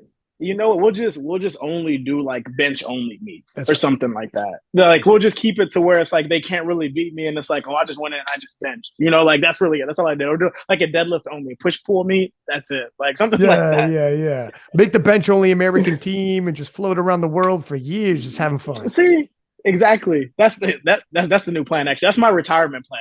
That's I'm right. gonna do that instead. Go on the bench only tour and just float around for years, man. I'll see you. Where's Bench Worlds this year? And just be like, whatever, have some fun, shake hands, whatever. Exactly. We'll see what happens. And your body will feel all right, man. How ironic would that be? You forever were not the bencher, and then you become the bench only guy. And God knows if you start winning titles and whatnot, like, damn, was life funny? We didn't see that coming. There's the that's my new plan now. Everyone's gonna be like, "What are you gonna do after you stop?" I'm gonna go bench only. Just bench only. That's it. Bench only, Playboy. Another question you were getting asked about and Taylor always would as well. I think it's going to happen for everybody who's in the 74s, but putting up numbers like you guys are. Everyone's going to compare you to the 83s. And you got that question in your story. Oh my God. What do you think? Because I'll put you on the spot here. What are the goals there? Because Taylor, same thing happened to Taylor. And he missed that 5 kilo bench by jumping the commands, which is silly for a veteran like Taylor to do. Everyone breaks out the calculators. Oh my God, he would have tied Russ and won on body weight. Obviously, he's a weight class lower. And then it just happens. And then Russ is like, what the shit? Are we doing this? No. What were your thoughts when people start comparing you to Russ? And second part of the question, do you get tempted to move up to 83? So definitely not tempted to move up to 83. I don't want to look that big. I feel like I'm too short to be 83. Like I'll be so wide, bro. Well, you wouldn't have to fill it out. That's true. That's true. Just weigh in at what, like 76, 77 and call it a day. And let me put this out there. Okay. First, let me know about your thoughts about out-totaling the 83s of USAPL Nats. And then also, if Russ moves up, because I don't know what Russ is going to do, but he's probably going to move up. Like by probably, that's really big indication. Could be a gap. Now, I mean, Delaney's 835 in the IPF side. Like it's some big totals, but you're thinking about 840 as well. Dude, you don't have to fill it out. Okay, so when it comes to out totaling the 83s, I mean, we're lifting at the exact same time too. God. Like I said, I'm just gonna try to total 840. And if they total, okay, I'm gonna try to go 845 to 850. If they total less than that and I beat him, so be it. I'm not trying to do it though. That's just on him. If he wants to, because I'm not trying to have everyone hey, bro, I can't believe Austin said this about you, Russ, and send it to him, bro. And the next thing you know, he's on my head, bro. Like, no, they can keep that, bro. Keep that. I'll keep all the energy in Houston, bro. I'm chilling. Yeah. But no, yeah, I definitely plan on hitting a big total, but I feel like the way these 83s are going, they probably should hit something crazier, honestly. Like if you would have asked me if I was hitting the total I was now and it was 2 years ago or a year ago, I would probably say, yeah, I'm probably going out total them. But the way that Jamar is squatting and you have Angelo pulling big numbers like that, and then you have Russ that's just doing amazing right now. I think I'm saying I really don't watch as much stuff like that, but the clips I do see, he's doing really good. Like I honestly don't see me beating them. I feel like their totals are going to be super high, honestly, like just too far out of reach. But if Russ moves up though, I would try moving up. That would be pretty good. Be able to eat what I want and then just go into the meet and then just hitting something crazy. That'd be pretty insane. And I feel like it would be a lot easier to hit 317 and a half too. I would make it move at like RP 7 or 8. Like, and you don't got to fill it out. I don't know even Jamar if he'll stay 82 and a half or like, I don't even, when I had him on the podcast after he did 832.5, he was kind of humming and hawing. And I was like, Jamar, you should really go head to head with Russ because everyone watches Russ. And when you end up in a tight showdown with Russ, everyone will then by proxy be watching you. And you got the spotlight and you can't, there is no losing. Like even if you don't total as high as Russ, everyone can see you do, you're going to do amazing. You're going to do a phenomenal job and everyone's going to like, it's a win-win, right? You can't lose essentially. That is true. So, but I didn't get the impression it's very easy to make 82 and a half. I think both those fellas, right? Both of those guys, they need to go up. Both of them need to go up. I don't know. I don't know why they cut that much. they cut big. They're big. They're big dudes. So that's where, when you're done, you're 75 kilo, you know, but then on the flip side, you know, you have that 74 kilo world record. There's a big bag at Sheffield. So it becomes like, you know, when would you move? You're a young guy though. You got options, but you would have to think about it. However, I mean, then if Russ moved over to the IPF and moved up, it wouldn't matter. You go, it wouldn't matter. Yeah. You go 83. It would be Delaney, Jurens, and whoever the hell else moved over. But if Jamar and Russ aren't there, you know, I mean, Delaney's, who knows, dude? It'd be sensational. To use Delaney's catchphrase, sensational, man. I don't know. I don't know. I'm just looking at it. If you became a two division world champion, look at us writing your story right now. Look at we're like hyping each other up over your potential. Hey, I mean, Delaney can get the smoke too, bro. We can go at it, bro. I mean, it's not that far. Like his isn't that far. Like if we came to Russ, that's different.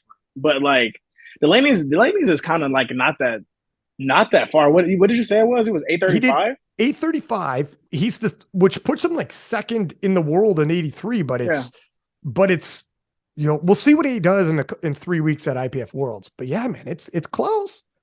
Yeah, because we squat the same thing, and then he deadlifts like 5-10 kilos more than me, but then we would bench probably the same thing. That's pretty close. Dog, like it's kind of crazy to think about it when I say it out loud, honestly. Listen, Russ moves up. Delaney's the number 183 in the world, regardless of weight class by total. So far, right? So if Russ moves up, it's Delaney. That would be a hell of a, if Taylor ends up retiring or whatever the heck, there's still plenty of work where it's like, let's try for a 2 division world champion. Let's try for, maybe that's the future where it's the, you know, you're looking, I get that you're looking for that pinnacle. That sweet ending. Yeah, that sweet ending. Let me do something that other people haven't. Well, taking USAPL Open, all of the records in terms of formulas, 2 division world champ. I mean, you got to anticipate Delaney's total is going to keep going up as well, though, because he's a young guy in his 20s. And he's a firecracker. He's a scrapper himself in terms of. I love his energy. He's got great energy. Oh my god, he's when I watch good energy, the dance, actually. Bro, the dance he does before, like, oh my god, I love it. I love it. You boys both have good energy, actually. That'd be a hell of a showdown. I don't know. You got options, man. You got tons of options. I can't wait to see what the heck you end up doing. Yeah, I can't wait for it. This last meet was a teaser, dude. It was such a teaser. Like that's why I wanted to go out because I wanted to see how good the progression was. But we held it back. It was good. Like it was just like it left I don't want to say I left a bad taste in my mouth. It just was like you want more. It was a cliffhanger at the end of a season. That's why I keep calling it. It's like that cliffhanger, and it's like what? Like this is it? Like this is literally it? I have to wait to the next season? Like that's it's good though. It makes everybody guessing what you're gonna do. Like what's the top end at USAPL? Because you clearly had more. And then you left it off putting the crown on your head, which was gold. And it was, and everyone's like, "Oh shit, he's coming! He's coming for it all." We all know you're coming for it all. Your numbers are just too damn high, and I mean all time, not just current year. So we'll have to see, man. The thing is, obviously, Ashton and them lift after you. They're gonna try to win though, but that sucks. That's what I hate. That's what I hate about pro meets these days. That's the only sucky part about it. If you're a lightweight lifter, the heavier guys that have good dots too they just get a better shot. That's just the butt end of it. That's going to be the same thing as Sheffield. You're right. That's the one thing. It's the same thing with Sheffield. It's the same thing, the Pro Series. Yeah. Because like at USAPL Open and Worlds in the Open, it's going to be head to head. If you lift more, you lift afterwards. So at least you have that. You're like, okay, good. That's the way it should be. Whereas for a lighter weight guy in all of these pro contests, you'll be I'm never pulling last. That's I'm never pulling last. Like everyone knows that advantage. Everyone understands the advantage of pulling last. I just load the bar with exactly what I need. Thank you. Whereas you'll never have that. You'll always be like, that's tough. If you can win anyways, at least with it's even better. It's even better. At least with Sheffield, the 790 to 840, whatever the hell you're going to do is going to be freaking really difficult at the top. But sir, do you want to play the name game, sir? I say a name. You can give me one word answer off the top of your head, 2-word answer, a story, get into a chat about it. Doesn't matter. There's no wrong answers. Okay. But I just give you, you fire from the hip and we'll rock and roll. Right. So first name, Bob Matthews. Ashton Ruska. Oh shit, we're going tit for tat for names. Yeah, I'm gonna say that just because like I think it is his dots is very similar and close to mine, but I think it's gonna be kind of easier for me because I won't have a person to worry about as much as him. Like I still have to worry about Joe Bornstein for sure. Yeah, I'm not just writing him off, but I feel like Ashton's a lot closer to him than Joe is to me. So he has to play it kind of a little bit closer to chess. Yeah. And to be honest, when I think of one, I think of the other as well. That's as their careers play out, maybe not, but right now we're in the midst of a rivalry and it's something special. Yeah. Tim Monagatti. Scared for Taylor. That's fair. Like I don't like Tim. I hope you do amazing. I just hope you don't do amazing enough to beat Taylor just because I want to do it. Not because I want you to lose. I just want to be the one to do it. That's just the only thing. Let me ask you right now in the middle of this game, let me pause it for a second. Who do you think is the biggest threat to Taylor at this Worlds? Probably Tim. I would go, but I did just see, I don't know if you have, I'm going to out him too. I don't know if you have, I think his name is Paul from France. His close Rambo? friends. Yes, Rambo. Oh, but he just squatted something nasty. Oh, really? Yes. Like he just squatted something nasty. Like he might, if he can keep the strength after, I think he said he's like a kilo over. If he can keep that strength, he might break the what is the squat world record? No, are you serious? It's like it's low, but you think he's gonna hit that high? Holy shit, man! What is it? Is it 270? Is it 275? I think it's 280 something. Because Taylor attempted it at Sheffield, but injured himself or re-injured the injury. His knee buckled. I could double check right now, live time. Well, then I will say he might squat more. He's probably going to squat more than Taylor for sure. Then. Oh my God, man! I don't know if he'll get the record, but he'll squat pretty close to it, within 5 kilos. I mean, looking at these, let me pull up these nominations real quick at these 74s. It's insane what's happening with the 74s right now. They're just leveling up at the wrong time for Taylor, right?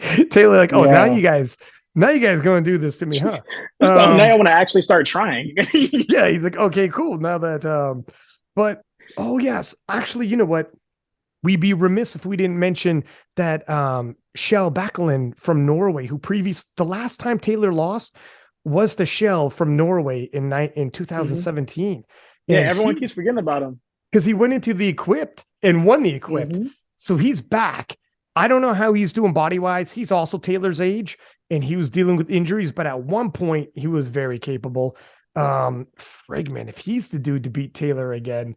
And then we have a fan from Chinese Taipei, Carl Job, my boy. Yeah, is he really okay? How did you guys I think he followed me a while ago, and then I saw that he was benching 200, and I was like, "Bro, who is this kid benching 200?" Yeah, and then his squat's pretty decent too. Like he just I talked to Joey about it. He just has like he hasn't really hit a lot of. He doesn't go out of the country a lot, so he's not really used to lifting on the big stage.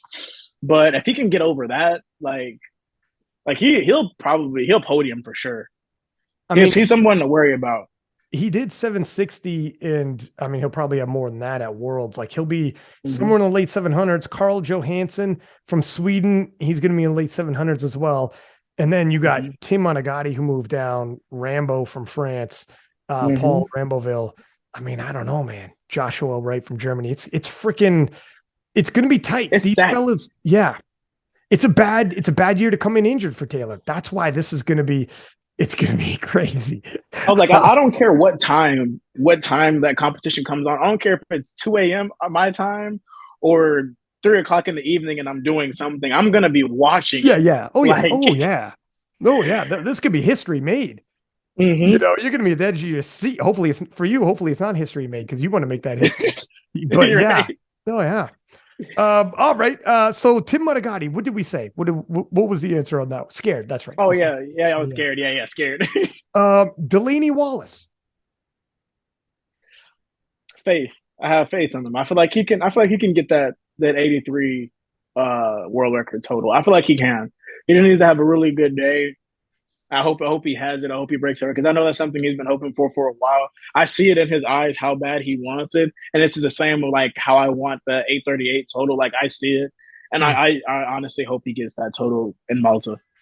It's I mean, he's super close at Sheffield. Like he just couldn't lock out that deadlift, but it rattled some people how close he got, and it would be, you know, going over to the IPF with Russ still around. It would be a little bit of redemption there as well to be like, look, not only am I the world champion, I took Russ's world record as well. You know, and you get to talk that shit. You get to talk that shit to Russ. A lot of people don't get to do that, bro. But you get to do that, bro. At least until September. You run your mouth. Delaney's not the type of guy to run his mouth like that, but at least until September, be like, all right, well, hey, don't fumble the bag. I'm number. Yeah. He'll be number. How crazy would this be if he beats Russ's record? He'll be like number 1 in the world. Period. That's crazy. Nobody talks that shit in 83s, right? Exactly. Nobody does. Hey, I say do your thing. All right. Sorry, my dude. We're just bugging out about Delaney Wallace possibly breaking the Russell O'Hee world record. And for the first time ever, somebody's actually ahead in 83s over Russ, which would be crazy, man. That hasn't happened ever. That's what I'm saying. Like he has the potential to do it. I mean, no one else has the potential right now to do it. So I mean, hey, and look, you have a second time to do it while he's not there. Yeah, do it now, bro. Do it now. Do it before September because he's coming in September. He's coming. Right? He's gonna be like, oh, okay, right. Yeah. But you got it'll be a nice summer. All summer, you'll be the man. It'll be a hot summer. And look, as long as you got it for a little bit, that's all that matters, man. Dog, you will never forget that summer. I would never let anybody else forget that summer. Nope. How about this one? This will be the next one. Russell O'Hee. Ski masks. But the ski mask way. We're going the ski mask way. Well said, dude. That was a good answer, by the way. What do you think about the new, like the whole like trash talking that's going on? It's somewhat been paused. You know, lost a little bit of wind, but it'll probably pick back up come USEPL Raw Nats. But what do you think about it all? I love it, honestly. I love I come from a football background too. So it's like, oh, okay. Like people talk trash all the time. I think it's just the people, honestly, in powerlifting who probably haven't done a sport like that they can just talk trash. Because we all know powerlifting is more of a community-based sport, and it's like a positivity-based sport. And people are like, oh, all we're doing is lifting weights. Well, I mean, to some people, all you're doing is lifting weights. But to people like the elite people, this is like we're just lifting weights better than people that want to be better than us. And so now that's the part we talk trash on, you know, like no one really, like, that's one thing I do miss about the old 74s. Like we talked a lot of trash and it was good and it was fun, but like no 74s really talk anything. Like I try to say stuff to Eric Lapointe, he gets mad. And it's like, yeah, bro, okay. Like we're not trying to do that. Yeah, I got you. Yeah, so it's like I love the trash talk. I think we need to do more of it. I say it because I feel like if powerlifting was more like the WWE, people would watch it more, like more interesting storylines, stuff like that. These people beefing with this people, like even if it's like just powerlifting works, if it's like it's actually actual beef, it's like doesn't really talk to this person in public. Like I see him at the meet and I give him the mad look and everything, and it's like I'm looking at him like as he's coming off the platform, and it's like, oh, you're coming back, but guess like I'm squatting after you, and I'm about to squat it. Now what? Like I love that. Like I want to come back to the back and I want to see you looking at me, and I want to look at you dead in your soul and be like what's good? Like like I'm on that type of energy, so I like it. I agree with Russ when it comes to that.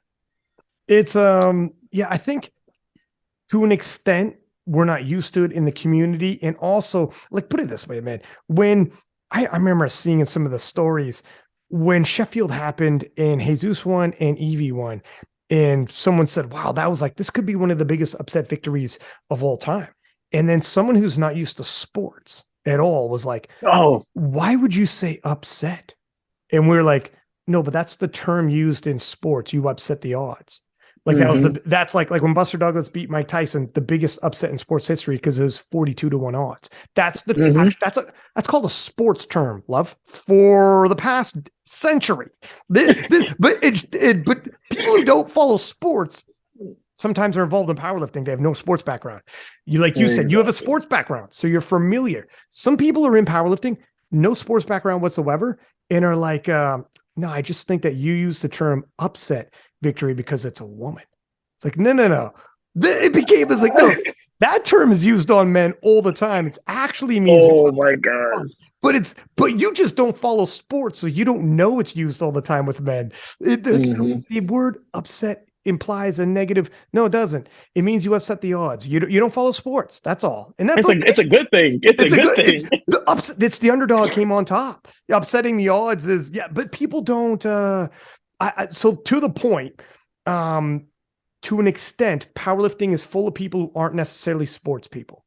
And that's why, to further your point, they don't have sports culture quite like other sports. So it's community based, and they're not even like trash talk is probably crazy for them. If they thought upset victory was too harsh wording, and that's not even the way it's worded. That's not how upset means in this. It means upsetting the odds. But even that was controversial. So then it becomes, now you realize, okay, all right, well, it's going to be, we got some growing pains in powerlifting. It's okay. All right. Next one, actually, a blast from the past, Ricky Cho. We can skip that one. Whoa, okay, all right, we can skip this one. How about new Joe Boringstein? Oh, bro, that kid's just crazy, dude. Like he's not gonna. It sucks because I know he's not gonna be in 74 as a long time, but when he moves up, he's gonna do some crazy things because he's just too tall. He's too tall for 74s. That's all it is. Like if he wasn't, he got the bad stick of the pot, like when it comes to being in this division. Like, yeah, he's super strong in it. Like I'm super sad that he missed out on winning last year because that was probably his last chance to win it. Oh, but yeah, dude, like crazy deadlift, bench is really good. Squat is gonna, like, once he gains weight, of course he'll get better at it. He has to just make that cut. And that's just not gonna work for him a while. So after, how tall is he? I think he's like 5'9". Oh, 5'8", okay, 5'9". Yeah. I mean, that's like honestly tall for an 83, even. Yeah, he's a tallish guy. So, and he's not like with him being tall, he's kind of like lanky with it too. So like when he loses weight, he doesn't have that much weight to lose either. So like he just, like, I feel like as soon as he moves up and he goes 82, he goes full 82, bro. He might pull something crazy, honestly. Like I'm thinking like mid 8s, like something around there, like because he's pulling mid 7s easy. Like he's pulling 340, like pretty young. Good consistently. Yeah, and he's young, so it's like that mature muscle will pack on. When by the time he's like mid 20s, for sure he's an 83, 82 and a half, whatever. You probably right. He's only 74 because he's young. It just sucks for that. Like it would have been better if he would have been a little bit shorter, and then it would have been like a more comparative battle between us, and it would have been really good. And it would have been like the old like Taylor and me type thing. I would have given him that, but he's already talked about it. Like I don't think he was gonna. I think the only reason he's staying this year is to compete against me. Like I feel like if there would have been no competition, he probably would have moved up anyway. Honestly, because I remember talking to him about it at Raw Nationals in Vegas last year when I was injured, and I was like, he was like, "Yeah, bro, like we gotta compete because I'm gonna move up," and I'm like, "Yeah, you need to move up, bro. Like you're tall, bro." It's like Ricky, like Ricky didn't need to be 74. He should have went up too. Like their height challenged the opposite way. Yeah. You got to bulk. It's tough. The weight classes are huge too, though. So it is what it is. All right. Next one. This one actually isn't a person, but if you could summarize in 1 or 2 words, as few words as possible, the 2019 era. Nostalgia. Like, because that was just a good time. Like I was super highly motivated. I had multiple people that like I was watching to make sure myself I was motivated. It was like honestly like all the 74s besides Taylor, like we all talked to each other. It was a good time. We were like honest about training. We were hyping each other up, but still talking trash, like stuff like that. And then the possibilities seemed endless at that point too. Like, yeah, it's true. Like you guys were also young, talking 800. I love that you guys all came on the podcast before and things got a little frictiony and then all came on the podcast afterwards. It was a special time. It was different, man. It was good. Like I hope something like that pops back up sooner or later. Like maybe we'll probably do it with like a pro type thing. Like we'll do like for Sheffield or something like that, or have people or like it'll be something for like the Pro Series finale or something like that with like me, Ashton, and Bob if that ever happens again. But I'm pretty sure they're switching over right after on Nats anyway, so they'll probably be done. But like doing things like that with a lot of group of people is like that's always fun. I haven't really done anything like that in a while. I guarantee you, Taylor wins this and keeps it pushing. You come over if that showdown ends up lining up, whether it's King of Lifts, SPD, like I guarantee if you guys line up and it's SPD, like you guys have to end up on a podcast again. And if Taylor's still undefeated and you're still undefeated and finally the clash is going to happen, obviously this has got to happen, right? Like break out the old nostalgia. Let's go. I might even reach out to Ricky Cho and see where he's at. What's up with that bodybuilding competition? He's like, jacked. Bro. He's like 220, comes on, traps up to his ears. I'm like, I don't even know why he's here right now, but just for a spicy. I'm like, and guess what, guys? Look who's also joining the right. But was like, what's going on? Yeah, Taylor like, what the shit? But no, man, we'll see. Anyways, all right. Continuing on, next name, Joe Stanek. Oh, he is. I want to call him like the physicist, bro. Like he has everything. Like, he is the most like intellectual powerlifting coach that I've like just talked to. Like everything he talks to me about, I don't even know half the stuff he means. Like he uses words that I haven't even. He's like, oh well, we're doing this because of this, and this, and it'll be some scientific answer, and I'm like, Joe, honestly, I just need you to tell me where to put my feet at and where to put like my hands and stuff, bro. Like, I get the mechanics behind everything, but it's like I honestly don't know. I'm just gonna do what you tell me to do. You tell me where to put things, put the bar where, do this with my hands, externally rotate here, and I'm gonna listen to you. Yeah. So that's Joe. Joe is a technical coach, and I'm appreciated because I'm not really a technical person. I'm more of a muscle head. He's more of the technical part. He's the brains. I'm the brawn. So it clicks very well. I actually saw Joe as well, PA Nats for the first time in years, but I like back to like 2018, 2019 was doing commentary with Joe. Like he'd jump in, do co-commentary with me. He's the one who did the 74 kilo juniors at 2019 Worlds. Darn it. Did we pause again? Okay. So we just dropped for a minute. I'm going to hotspot off my data. Damn it, man. Rogers is getting a nasty email when this is over. But I would just say, ironically enough, the last time I'd seen Joe previously was the 2019 Junior world's 74 kilo class between Michael C and Ricky Cho, he was like, hey man, do you want to do some co-commentary again? Or can I do some co-commentary again? And I was like, do you have a class in mind? And he's like, oh, the 74 juniors, man. And it's like, talk to me about them. And I mean, the rest is history. This we come full circle. But yeah. All right. One last name, my friend. You probably never seen this one coming. Taylor Atwood. He's the GOAT. He's the GOAT. And I feel like we have to aim high. And like I said before, pretty close. I recently I didn't say this earlier, so people have to stick around and listen to this part. But I saw in his last post, someone said something about me, and I forgot who it was. I think it was like Lane Norton, and he was like, "Bro, like Taylor hit 838 and a half. Perk only hit 825. Taylor isn't chasing Austin. Austin is still chasing Taylor. It's still not even close." And I was like, I mean, to be honest, probably could have hit 838 and a half that day. Joe, my dad just didn't let me. Joe just didn't let me, bro. I promise you, I probably would have hit it that day. But then, of course, it would have been another thing about, oh, he didn't hit that max. That would have been a thing. So I'm pretty sure that's what Joe was just worrying about. But I'm ready to go against him again whenever he wants to run it back. I'm ready to run it back. Till then, I'm just gonna keep doing my thing, keep putting on keys to the total. But great inspiration to me. He's pushed me. Now I have to find something else to push me after I hit 840. But it was good though. I appreciate everything you've done for the sport, Taylor. Without you, I wouldn't be the person I am. And that's really it. God, I hope you guys have that clash, dude.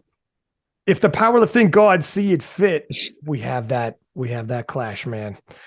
But nevertheless, you got the numbers to attack as well. And that's historic. It'll be interesting, man. It's been a long journey, dude. You've done well. I mean, it's especially since 2012, you've grown up with the sport. You've done it the hard way, man. 800 kilos 3 years ago, and to battle back from injuries where it was that bad, like you had described. And here we are, man. Bring it home. This is the last. This is the last. You see the finish line. It's right there. It's right there. Just got to get there. Just got to get there. Stay safe, man. I'm going to keep in touch. We'll talk over the summertime. I know I'll be in Malta. We'll probably talk when I'm in Malta at the World Championships. We'll be bugging out about the 74s. I'm gonna need you to keep me updated. Keep me updated on everything. Yeah. So I'll text you for sure. For sure. I'll let you know how the fellas are looking. They're looking good. They're looking good. This is gonna be a battle. But yeah, we'll talk, man. All right. Thank you for coming on the show, man. The door is always open. Good luck with everything. And for everyone listening, please do subscribe, give us high ratings, and until next time, 6-pack Lapadat. 6 up and we're out.